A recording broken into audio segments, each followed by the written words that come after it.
as a frontliner.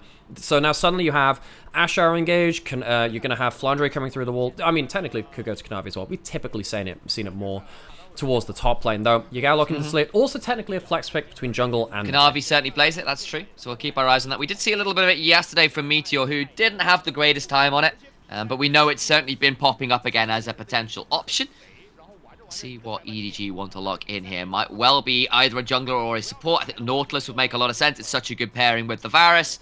And your CC chain is pretty brutal when you add in a Hui on top of that. You can blow someone up from a very long way away indeed. So the thing is, what beats that Skarner and what beats the combo that's coming out from JDG right now? I think that Twisted Fate becomes very important. An option. Yeah, that the two picks we've seen beat the Skarner are Twisted Fate and Mordekaiser. So if Solo Kill wants to go towards something, which can do as his namesake, those would be the picks which would do well and potentially deny Flandre that kind of ability to play things. I think the Mordekaiser is really valuable here, actually, because it also means you can avoid some of the Talia combos and Talia globals as well. If she tries to run towards your lane, you can just press the ult and make it into a pure 1v1. So that can still be really important with that. Interesting. And it feels like EDG banning away the Leona suggests they're actually half expecting this Ashe to be in the hands of Ruler. And we did see Docdam look very good on it before. And of course, historically, one of my favorite ever play of Ruler is one of him on Ashe, where the LCK did a mad movie of it. And they slowed it down to 0.2 speed to show him absolutely space gliding on Ashe. So I think the reason they're banning out supports here is because Kalista and, well, Varus by proxy is banned because they played it last game. They don't have Kalista. The three best lanes for Ashe are Kalista, Rumble, and Varus. When you have the Rumble, you have the Ashe as the AD carry, but with the two poke carries down, it means you can't go double poke AD carry, which means that Ruler is, I think that's a good call out. Yeah, I think that at this point, probably is going to be Ruler picking up that Ashe, and it means that they're going to have to look for another support. I mean, you're looking for something engagey, but you don't have... Alistair's not there. You don't have a lot of that stuff. Yeah. No, Rel's banned, Rel's banned, so then you're thinking, well, bugger, do I have to go for something like a Braum, which is really bad, into the Hui later on? That potentially could be okay. Could go Caitlyn for the double poke, but I think that realistically you want yourself something tanky melee if you're going towards that... Ashe as an AD carry to help you kind of have something to stand behind in that pocket, much like the Varus in the last game. Keep our eyes on it. Certainly some decisions to be made. I think well reasoned there as to where the bans were coming from, where and what options are available either from the Ashe support or otherwise. Sivir is an interesting choice. So, for those of you who remember the Wonder Kid himself, I'm a Cutie Pie, he's back to streaming League, and he has been streaming Sivir and winning so many fucking games on this pick. Because what he does, he takes first strike and farms up massively. Doesn't interact, goes Shiv, and he does something like that. We are seeing the Sivir just go towards that first strike. You can proc it off of your Ricochet and your Q and stuff like that. Be very, very important. You don't have to have something like a lethal tempo or something like that before. Might still be towards that fleet forward all the same, but that can be very important. Ruler looking to help the rest of his team engage while missing does pick up that Ashe all the same. Other side, it feels like two very long range carries. I've got tank top laners on both sides, and that Nidalee should be looking to leverage off of winning lanes to make sure they can get into the enemy jungle and stop that free farm. And it does feel like a lot of the LPL junglers are really grinning at the fact that Nidalee is back to being a viable option. So many of the LPL junglers are Nidalee players. A lot of Lee Sin players, a lot of Nidalee players. JJ is certainly one of them. Looking to try and style, because actually he had a fantastic game on the Lee Sin in large. Honestly, the early game was ruled by JJ's proactive play. Looking to pick up the Nidalee and try and do it from an AP variant, so to speak. So, JJ leading the charge in game one, but couldn't get it across the finish line. Has a Nidalee, which needs to do that even more so. Once you get towards this late game, I think that Nidalee is going to really, really struggle to play out the game, but they do have a chance to stop things off early. JDG's read on the early game wasn't great in game one, and that's been one of the failings of this JDG roster, that early game reads have been inconsistent. Sometimes Kanavi comes off and pulls off a whirlwind early game, and they end up just snowballing the game to high hell, but that hasn't been consistent. EDG banking on the fact that they won't have a good early game read again to see if they can take a game. Shout out to Mabinogi, who, of course, cast over the VCS, and she just hates Nidalee. I think I saw that in chat. I hate this man. Really I was like, well, there you go. I shouted out on the official broadcast the other day that we're seeing so much of this. Like, we had the Karthus Renekton combo top lane and stuff like that. And I was like, and the Karthus Tristana. I just think of Levi Kiaya and either Dio or Kati for that kind of era back in the VCS. They love that kind of style there. This is actually one of my favorite things in terms of looking at the global kind of patchwork of regions across the world. They all learn from each other to some degree. So just keeping an eye on them can give you some extra context to where all these picks have come from. Seeing stuff like the Mordekais that come out, seeing stuff like that. It gives you a little bit of extra context, and level 1 has been started, and it's not from EDG with the Nidalee and the Nautilus. No, they are looking to head on forward to JDG, and of course, at level 1, they've got some pretty scary moments themselves. The Ashe at level 1 can be really obnoxious, so find that much. The spear lands onto Yagao, and that's actually a solid chunk before the lane starts. It is, and he won't be able to get back in time. And the thing is, Hwei gets exponentially more dangerous the lower HP you are with his QW on the Severing Bolt. You can stand on your minions to stop it getting that extra damage, because it has to be on a single target, or on a CC'd one. So that can definitely change things. Ward put down, and again, EDG, good level 1 planning. They get the chunk out, they get the deep ward, they get to walk in. Their early game prep has been awesome. They are about to punish so hard here. Flash over the wall. Kanavi needs to get out of there. Flandre also flashing away. That's double flash, stand the buff gone. Fantastic level 1. EDG have just had the better level 1 read, and JDG, what is happening to this team in prep? Their early games and their level 1s have not been good. Missing's going to walk in to spot out JJ, battle ward his way into the enemy jungle, sees that the wolves have just been taken, has some information by context just there, knows it will have to have been taken on that first camp. But seriously, JDG caught napping again at level 1. They went in for the early invade, didn't end up getting much, get caught out in the second phase of it. Now Wink has flash, lane swap, being a little weird. Oh, you can't walk there, mate. That's very scary. Flashed out at the Crushing Maw.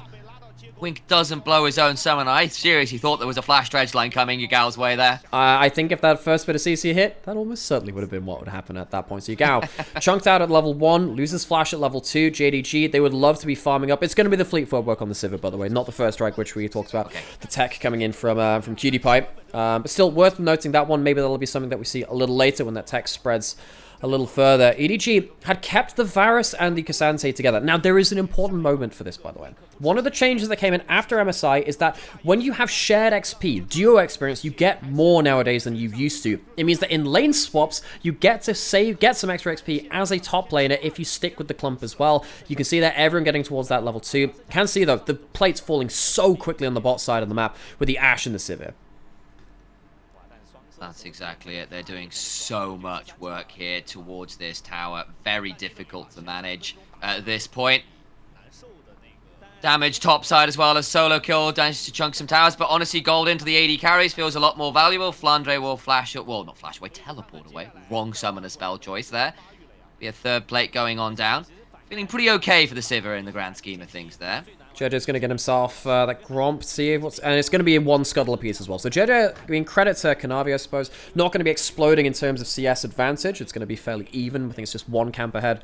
Oh no, actually, it's exactly even between Kanavi and JJ. So well played, I suppose, from Kanavi to recover some of that. In terms of XP, always have to talk about experience when it comes to these lane swaps as well. Slight lead for Ruler, but I think that'll be evened up when this wave comes into them. Flandre behind solo kill, so it means that Cassandre in the tank versus tank matchup have a little bit more control there. It's not the most explosive top lane matchup. It's not like we saw with the Rumble and the Dariuses earlier in the week, but it's still something. Keep an eye on whether EDG can punish these flashes being down, because actually the invade gets a couple flashes, but doesn't get a CS lead. You're looking at the various lanes down the flash, but again, no kills, and JDG so far have kind of managed to not give up as much as they could have done, considering how scary some of those early moments looked. So what's the next stage? This is the start from EDG. Of course, they don't have a gold advantage here, and they do have, as we said, that slight XP advantage, and they got the flash, a couple of flashes away. They need to capitalize on that, though. Remember, we said, JJ, great at leading the charge. EDG, good early game. Their teamfight execution later, though, has just been poor. They need to have a great early game lead to overcome that. And right now, they haven't got kills. They haven't started zoning off of CS a huge amount.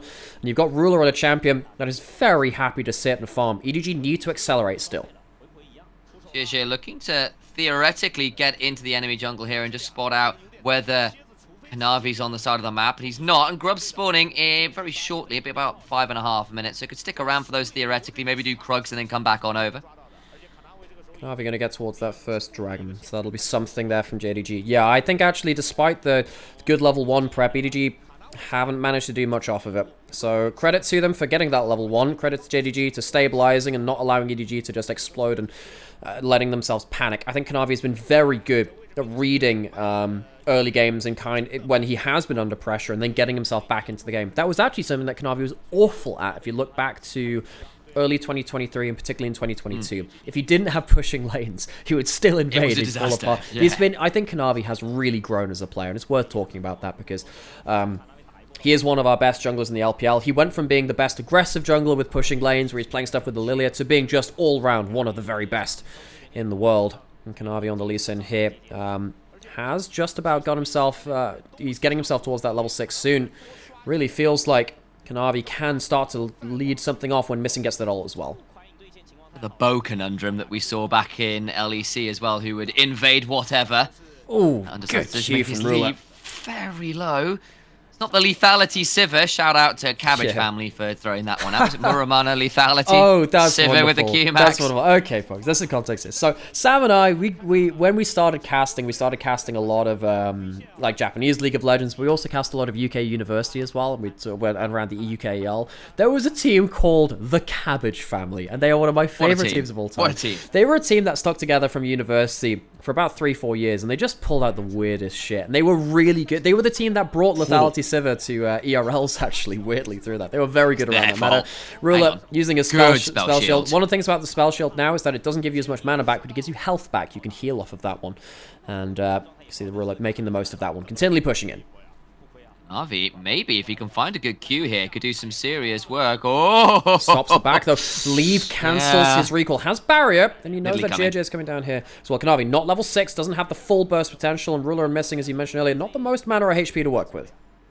Leave, gets a primal surge, which keeps him topped up, but the HP is so low. Some ricochets through the tower could do him in, I'm not gonna lie. I could see, where's the first one landing? That's the first, the second. Yeah, you see the observers go towards that. You're like, buddy, some flying shrapnel at you.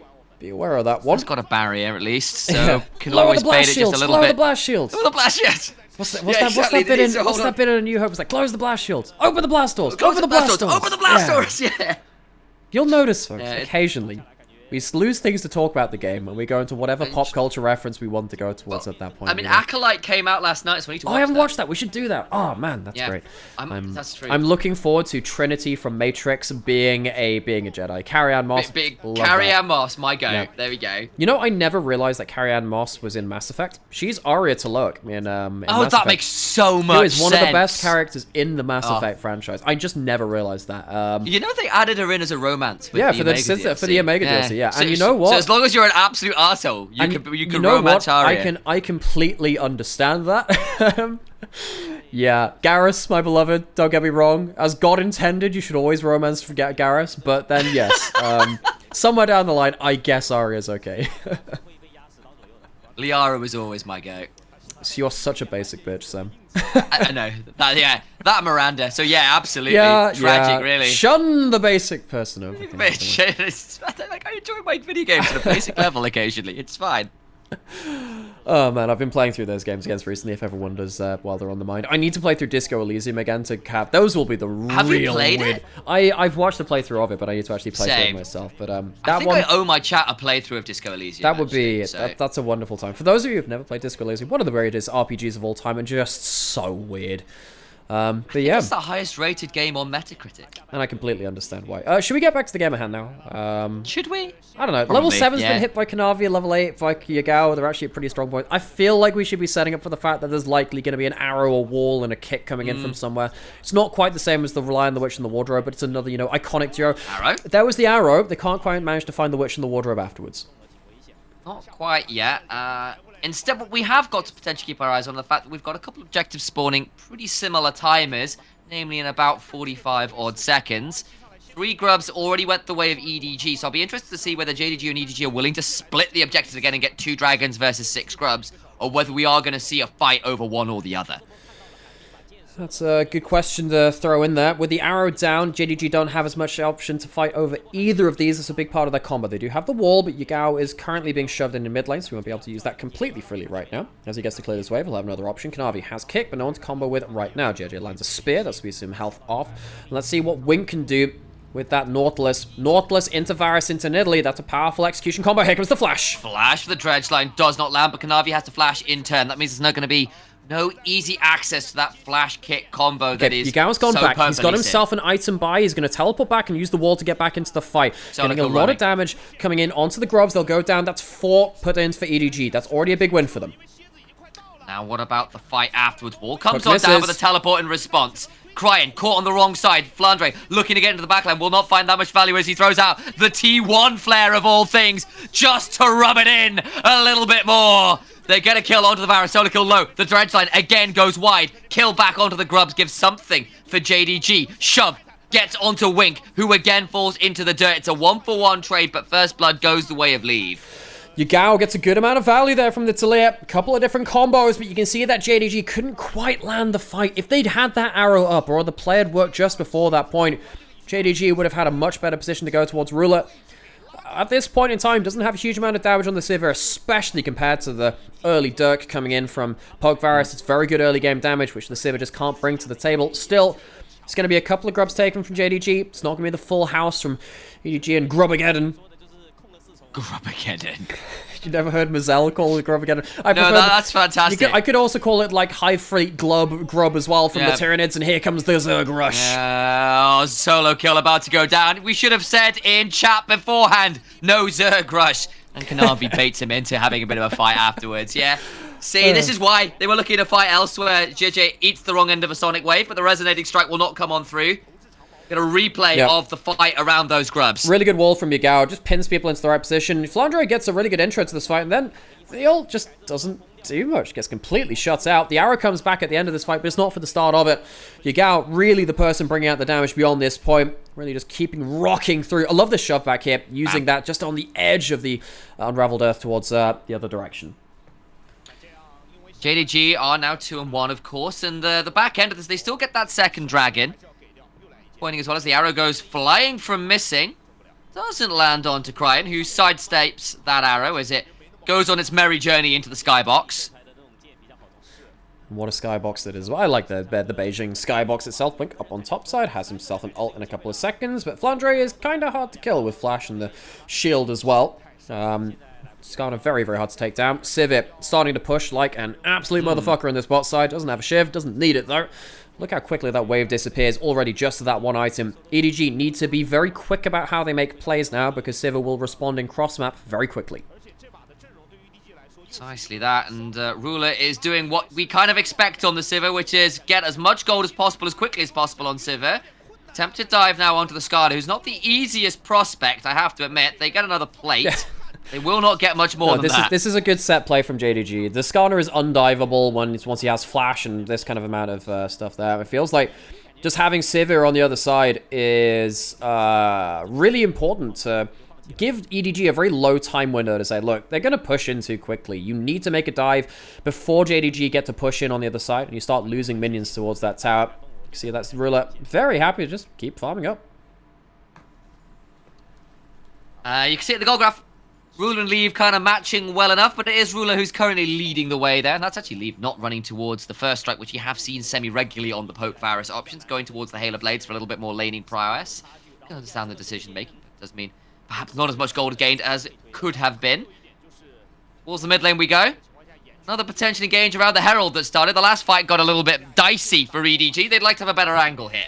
That's going to be Ruler walking around. Is that actually the ult being used from him? That looked like a lot of movement speed. I was wondering if that particle effect was there. Fleet footwork, I think. That was it. Okay, that makes a lot of sense. And actually one of the buffs to fleet footwork was about the movement speed anyway. That makes a lot of sense. He has himself great wave clear again, as we said. Sivir is one of the best things of that JJ. Kick comes through. Kicked through everybody else. The damage back is pretty solid. Sparring Displayer onto Kanavi, who's low, but there will be some honey fruit to get a hold of as the Impale lands onto Solo Kill, who's pulled back. He's got the Ghost running. Does not gone all out quite yet, but the damage is pretty huge nonetheless. Oof. Missing flashes the spear, backing away now, and everyone's low. Missed there. You didn't see the Varus ult because it was missed because Kanavi hopped backwards. That would have killed him. The Spiraling Despair was on top of him. See, there was a Shuriman scuffle towards the mid lane too as Sivir tried to take down Cassante. Couldn't quite manage it, but they get the HP advantage enough that they can get towards the Herald. That's important. EDG with 4 grubs. That's a good catch as well. Wink down to about half HP, and it's JDG with the better health bars right now. Still, the wall comes down. EDG wanting to play this all the same. Down is the Herald. Kanavi picks it up. There's no arrow just yet. It could come off a cooldown if this fight goes long enough. Yagao, once again, really being the damage threat. You guys had a good series so far today. The LeBlanc was MVP from game 1. In this second game as well on the Talia has felt like he has been the one determining these early fights from JDG. The combos and the extra damage afterwards has been very potent. Dragon's coming up in 2 minutes. They will have a bit of a time to reset because of that. Herald in place for JDG. They already push very quickly with the Sivir. They have themselves that global from Yagao to support that as well next time that comes up. If they can break open the mid lane out of turret, it feels like that would be a big moment for JDG. The observer's just really hard panned to that bush. He's like, is someone hiding in there or no, something? They were just talking about the side lane as Solo Kill goes towards there as he's got the wave shoving up and Kanavi and Flandre coming down here. He's just used his W up. Solo Kill's probably dead because of that. Oh boy. He's got no ghost. The arrow goes a little wide. Missing not being the most accurate today with those. No, normally he's fantastic at those. I thought, look, whenever Cassandra uses W, he's not as tanky as you think after that point. I thought with Kanavi coming down with a one-item spike, the Eclipse as well, which is the assassination build, thought that could have been huge amount of damage going down onto him. Luckily, he makes that one out alive. Ruler returns back to mid lane. Oh, he's going towards Phantom Dancer or Flicker. Oh, sorry, it's Flicker Blade. You can go Flicker Blades later. It'll be one of either the Flicker Blades or the Phantom Dancer for huge amounts of attack speed, and then also the movement speed on top of that too. Ruler getting to a real point of power soon in his build.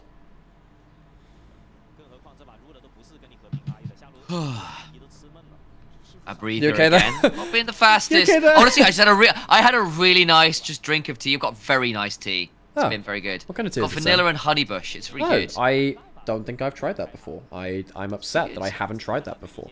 It sucks to be you, doesn't it? It does. I have a coffee, which is, my wake-up juice, which is completely fine. I probably have too many cans of Red Bull in the fridge as well. It's not the evil Dune juice, then? No, it's not. It's not the juice which makes... Is everything better after coffee, not everything worse? It's not the water that makes you worse. It's not that one. I don't know. It's like bright blue evil water. One thing which happens here is, look, we have a lot of Shurimas. Is that even the Guardian, the Sans Scanner? It is. We've got the arrow coming back, and this one hits! Oh, lads! The flash puts him into the path nonetheless. Leave will be leaving towards the pearly gates. Solo Kill trying to get away. Will footwork to Wink. Solo Kill still nowhere to go. No ghosts. No realistic way to go all out quite yet. Goes in. Does get a kill back onto Kanavi, who makes sure that the solo laner dies, but at the cost of his own life. But that means there's no smite, unfortunately. Kanavi, buddy, what are you doing, buddy? I mean, leave exit stage right, I suppose, as he flashes right into the arrow. The fletching catching him full in the face. Teleport. It feels like with the teleport coming in, JDG should still be able to get the dragon with the numbers advantage, but they can't let JDG get close. He does have the only smite on the field. Saying he's going to be here alongside you, guy. If they face check this, it's still going to be pretty ugly. 6 seconds on Solo Kill, who does not have the teleport, so this should still be a 3v4 nonetheless. They just use their combo. JJ can get a spear on target here, and he can jump in. Guys, you gotta have eyes on him. They're holding it down. Guys, he landed the spear. He gets in the pit. Oh my god, he clean away. Excel's impact makes him go down. They steal it! Crying! It's all over, but for that exactly. Teleport's now coming on through. Missing gets the heal. JDG need to fight, but they're all split up. Edward Gaming made Ting Dog Gaming realize they've rung the wrong doorbell. Still gonna get a shot back. Yagao's having none of it. The dragon is stolen, but he'll surely manage to stop Solo Kill getting something back. I do not know what just happened, but it resulted in a lot of kills. What is happening in the House of Commons? I don't know, man. I don't know. Order! This call to order at this one. I mean, JJ gets the dragon, but like, at this point, at what cost? I think JDG drag EDG so deeply into the shit and the mud at the bottom of the pit, they end up walking away with a mid-turret. That's the biggest thing from this. Yes, JDG could have got themselves a soul point, but the fact that they get the mid lane out of turret gives them so much presence over the map. EDG, you can't afford to get down into the dirt like that. Just go for the steal and get out, I feel. I think they overcommitted to this. JJ gets carried away by Flandre. I guess that's why they feel confident about it. Skarner can CC him up for long enough. He didn't actually have the suppression to stop him from casting someone else spells through that. It's Crying that walks away with it. With the QQ, the fireball itself. This just goes really into a mess after this point. Kanavi comes back, has that Eclipse. He's respawned after this. And the extra damage from JDG just comes across. I've become increasingly aware why Hysterics has become as deranged a caster as he is. I think anybody who is molded by this for any extended period of time is inevitably going to cross the Hysteria horizon. Flandre will tunnel through every wall imaginable and gets out to safety for now. But JDG can land another spear. Maybe let's dive on forwards. Ruler gets a flash out of missing on the other side, does solo kill. Everyone just about stays alive. Does Ruler have second item yet? I feel like he has second item now, and that means that EDG do actually need to be careful. This Civ not just going to be speeding up the team, but also doing a significant amount of damage to the back line through the front line. Those ricochets cannot be allowed to get too much value. JDG, good gold lead now. They struggled to get that in that second game, and yes, it is the flicker blades coming in from Ruler. So a ton of attack speed coming in from Ruler's Civ, and that's kind of all you need on this champion. It feels like you just get so much value out of that stat and the ability to kind of get through your cooldowns again and again. Baron is up. EDG, they've been fighting a little bit for vision control towards this top side, but they haven't really managed to get that much from it. JDG with Yagao pushing in that side lane, with Flandre being able to wait for his teleport on the other side of the map as well. They have full control of this next period of play. What happens here? Missing. Does he just face check this, or is this a blind ult? What happens here? So he ends up going towards this top side. Catches. Doesn't quite catch Karen. That was so freaking close, man. Missing. Not been completely on the mark this time, but very close to it. You can see that this is how everything kind of comes through here. You can see that Ruler is not quite here at the start of the play. Uses his ultimate, I'd imagine, midway through this one. Flandre using the ability to cross the walls to get out there too. So it's a bit of a messy retreat, but a retreat nonetheless. Get the kills, they get out. They get themselves some more turrets, and JDG once again, some dubious moments in terms of the triggers being pulled. Nonetheless, the talent is there, the kills are there, and the gold lead is nominally there as well. 5k to their name. 2 dragons, even if they lost that last one, which would have been sole point. And now, as you mentioned, Ruler at the 2-item mark is going to become increasingly difficult to manage. Yagao already doing a lot of work as well. So, EDG, one of the issues from Game 1 and most of Spring, their teamfight execution is poor. And that's a problem now. We said that they needed to get an early game lead and snowball with it through JJ. That's an arrow missed on top side again. Would have been a kill there. Cryan puts down the Eye of Sauron. Flattery sticks himself into the wall as the Braum laugh comes up. But still, they have the freedom to do this. At this point in the game, the cooldowns are lower, and they have control of the map anyway. They can always wait for those cooldowns to come back. EDG, they're going to really struggle to make plays at this point. JJ struggling to have value. Didn't manage to really snowball that early game in the way they wanted, especially compared to that first one. I think it's also worth noting at this point that with the map control the way it is, your ability for Lee Sin and Flandre on the Skarner to combo it with the Talia, with the Ash Arrow from missing. Sivir can just sit in mid lane and clear the ways for forever, so every side lane is at risk of being hit by the gank squad and the CC from downtown. Take a brief moment, wait for those cooldowns to come back. Dragon up in 20 seconds though, so we won't be waiting that long. Ash Arrow, again, it's lower cooldown when you go for the support build. You build more cooldown reduction. You've got them, JDG gone through the choke points, but there you see that EDG has that Eye of Sauron to put down to help with that CC for those spears. Hook misses, that's another important skill shot. Dragon spawns. JDG here and ready to go. Ruler clears the wave, and we are ready to go. Kanavi eats a Severing Bolt. That's a significant chunk to his HP. Cryan, still a threat, needs to be accounted for by JDG. You go! Oh my god, he gets caught! Jumped on! Spiraling Despair! Talia is down! Stoneweaver broken! That's the Varus ultimate hitting over the wall, I think. Leave ends up finally getting Yagao off their backs, and that's a 4v5 for this Dragon. Was looking for the Weaver's Wall and just doesn't have the cement left to put it up as the demolition order comes on through. Into the pit they go. Solo kill, trying to drag people up, but a fantastic kick. Flandre going on forwards. Ruler free firing, doing absolute bits. The ricochets continue to fly. Dragon secured. Kick through again. Kanavi doing his very best to be as dangerous as possible. Leave goes on forwards. Fails. Goes down. A Ruler. Ricochets. Takes aim. Fires away. A whole new rank in League of Legends. It's Titanium, baby. Oh, that is not the Legolas arrow you wanted. That's just that poor bloke at Helm's Deep that starts off the battle he wasn't ready for. Leave flashes to try and kill the jungler, misses and dies in return. We said EDG's teamfight execution, that has been the difference between them and JDG realistically, and once again that holds true. Kanavi clears through a whole section of the jungle after this point as well. The JDG around this play, it's not actually the Varus ult at the start, it's actually the Eye of Sauron on the other side. Very topical from what the references we were making. Varus ult follows up Yagao down, and considering how much damage he'd been doing before, that's an important loss. But Ruler is a huge amount beyond this point too. He has himself those multiple items which make him into a huge threat. So how does this happen beyond this point? You see that Kasance, the W's down, the tank is basically not a factor after that point. Kanavi hops out to make sure that he can kick him back and not get dragged back into the team. But the ricochets start doing work. The front line just disappears. You can see that the back line against the Eclipse is not that much more hard to take down either. Kanavi flashes away from the flash forward. Leave goes down. Oh, man, away we go again. I hope you appreciated my David Guetta reference there as well.